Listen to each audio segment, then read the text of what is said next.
The three things you got to know to make sure that your money goes to exactly who you want it to go when you pass away. Watch this video right now. Let me show you what it's all about. Check it out. Hi, gang, Casey here. Okay, the three main things are a trust, the beneficiary forms on your retirement accounts, and a TOD form or transfer on death form. All right, so let's first talk about the trust. I think trusts are super, super important and everybody should have one. We could argue about that all day long, but in the scope of things, the cost of a trust and for what it accomplishes, I think everybody should have one.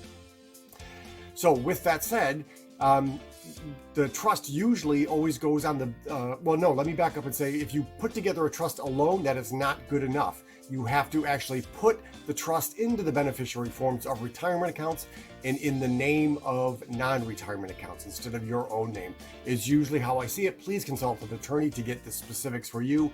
But really for the cost of a trust, to make sure that your money goes to exactly who you want it, makes sense to me, especially if you have minors, especially if you want to make sure that your money's not lost to divorce or litigation to when it gets passed to your children. Okay, please consult an attorney for a trust.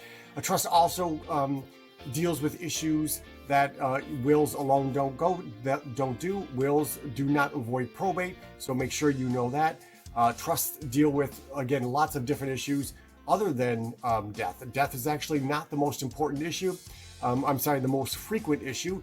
A lot of times just disability, car accident or stroke. You can't write, you can't speak maybe. Everybody, of course, remembers the Terry Schiavo case. She was incapacitated, could not talk, could not write from 1990 to 2005. It's 15 years of an argument between family and her husband.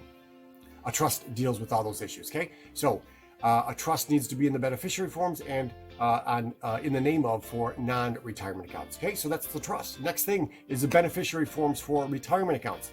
Now, you've got to make sure you've got copies of these. I've seen as banks merge and get bigger, they lose these forms, and make sure you got them. Usually how I see it is if you're married, spouse is the main beneficiary, and the contingent is the trust in case something happens to both of you. If you're single, usually the trust is the main beneficiary. Again, consult an attorney for the specifics for your case. You usually don't want to name the children as your contingent beneficiaries because, again, lots of different issues can mess that all up. Divorce, lawsuits, if you have a spendthrift issue with a child, you want to make sure that a trust is in those beneficiary forms. Okay, now we go to non-retirement accounts. That's where the TOD kicks in, or the transfer on death. You can't have a beneficiary form for a non-retirement account. So if you have a trust, those accounts should be in the name of the trust. If you shouldn't, should have a TOD form. The problem with a TOD form is it only deals with death.